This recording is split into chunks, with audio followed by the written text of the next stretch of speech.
মাথার ওপর দিয়ে ঝমঝম করে বেরিয়ে যাচ্ছে দুরন্ত গতির এক্সপ্রেস ট্রেন। তবুও নিজের শরীরের নিচে দুই সন্তানকে আগলে রেল লাইনে শুয়ে আছেন মা। গোটা স্টেশন চিৎকার করছে আতঙ্কে। কিন্তু ট্রেন বেরিয়ে যেতেই দেখা গেল গায়ে একটা আঁচড়ও লাগেনি মা আর তার দুই সন্তানের। শেষ কয়েক ঘন্টা ধরে এমনই একটা ভিডিও ভাইরাল গোটা দেশ জুড়ে। সন্তানদের বাঁচাতে এক সাহসী মাকে নিজের প্রাণের ঝুঁকি নিতে দেখে গোটা দেশ কুর্নিশ জানাচ্ছে ওই মহিলাকে। কিন্তু কোথাকার ঘটনা এটা? কিভাবে চলন্ত এক্সপ্রেস ট্রেনের নিচে এইভাবে আটকা পড়লো এই মহিলা আর তার দুই শিশু সন্তান?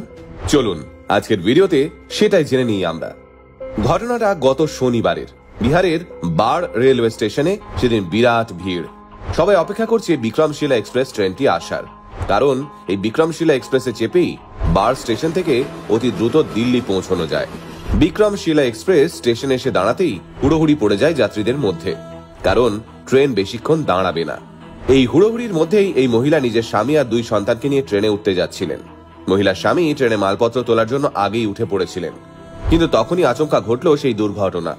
ভিড়ের চাপ এসে পড়ল মহিলার ওপর। টাল সামলাতে না পেরে ট্রেন আর প্ল্যাটফর্মের ফাঁকে দুই সন্তানকে নিয়ে পড়ে গেলেন ওই মহিলা, আর প্রায় সঙ্গে সঙ্গেই ছেড়ে দিল ট্রেন। মহিলা বুঝলেন এখন উঠতে গেলে বা সামান্য এদিক ওদিক করলেই ট্রেনের চাকার নিচে কাটা পড়তে হবে। ততক্ষণে যাত্রীদের চিৎকার শুরু হয়ে গেছে প্ল্যাটফর্মে। কিন্তু প্রবল ভিড়ের মধ্যে সেই চিৎকার কানে পৌঁছয়নি স্টেশন মাস্টার অথবা ট্রেন চালকের। ফলে ট্রেনের গতি বাড়তে শুরু করে। চলন্ত ট্রেন থেকে এই প্ল্যাটফর্মের মধ্যে ঝাঁপ দেন ওই মহিলার স্বামী। আর ওদিকে বিক্রমশিলা এক্সপ্রেসের নিচে একটু একটু করে ক্ষীণ হতে থাকে ওই মহিলা আর শিশু দুটির বাঁচার আশা। কিন্তু ঠিক সেই সময়ে কাজ করে গেল এক মায়ের মাথার বুদ্ধি। দুই সন্তানকে বুকের মধ্যে জড়িয়ে নিয়ে নিজের শরীরটাকে যতটা সম্ভব রেল লাইনের সঙ্গে মিশিয়ে দিলেন সবুজ রঙের শাড়ি আর বেগুনি রঙের সোয়েটার পরা ওই অসহায় মা। কেজিএফ সিনেমায় এক অসহায় মায়ের উদ্দেশ্যে রকি ভাইয়ের বলা একটা হিট ডায়লগ আজও ভারতবাসীর মুখে মুখে ঘোরে। রকি ভাই বলেছিল, দুনিয়া কা সবসে বড়া যোদ্ধা মা হোতা হ্যায়। বিহারের বাড় রেলওয়ে স্টেশনের এই ঘটনাটা ওই ডায়লগকেই আরো একবার বাস্তব রূপ দিল।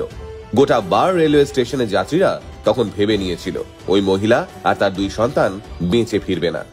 তখন ওই অসহায় মা নিজেকে ট্রেনের চাকার দিকে এগিয়ে দিয়ে সমানে বাঁচানোর চেষ্টা করছিল নিজের দুই সন্তানকে। বিক্রমশিলা এক্সপ্রেস ঝমঝম করে স্টেশন ছেড়ে চলে যেতেই প্ল্যাটফর্ম থেকে রেল লাইনে ঝাঁপিয়ে পড়েন যাত্রীরা। সবাই মিলে ওই মহিলা আর তার দুই সন্তানকে টেনে তুলে আনেন প্ল্যাটফর্মে। স্টেশনে উপস্থিত সবার একটাই বক্তব্য, সৃষ্টিকর্তার আশীর্বাদ আর ওই মায়ের সাহসিকতার জোরেই এই মিরাকেল হলো। নয়তো আজ তো একটা ট্রেন বেরিয়ে গেল, অথচ ওদের গায়ে একটা আঁচড়ও লাগলো না। এমনটা সত্যিই অবিশ্বাস্য ঘটনা। তবে গায়ে একটাও আঁচড় না লাগলেও রেলওয়ে পুলিশের তরফ থেকে ওই মহিলা আর তার দুই সন্তানকে সঙ্গে সঙ্গে স্থানীয় হাসপাতালে পাঠানোর ব্যবস্থা করা হয়, কারণ মাথার ওপর দিয়ে এক্সপ্রেস ট্রেন চলে যাওয়ার এই ট্রমা কাটাতে মহিলার বেশ কিছুদিন সময় লাগবে, আর সেটা খুবই স্বাভাবিক। গোটা আলটিমেট মোটিভেশন টিম কুর্নিশ জানায় সবুজ শাড়ি আর বেগুনি সোয়েটার পরা ওই নাম না জানা মাকে নিজের সন্তানকে বাঁচাতে বাঘের মুখ থেকে ট্রেনের চাকা। মায়েরা সব জায়গায় নিজেদেরকে এগিয়ে দিতে পারে। আগে হ্যাঁ, দুনিয়ার সমস্ত মায়েরা আদতে এতটাই শক্তিশালী হয়। আলটিমেট মোটিভেশন কথা বলে আমার আপনার মতো মানুষের, যারা সাধারণের ভিড়ে থেকেও অসাধারণ কিছু কাজ করে দেখায়। আলটিমেট মোটিভেশন, বাংলায় মোটিভেশন, বাঙালির মোটিভেশন।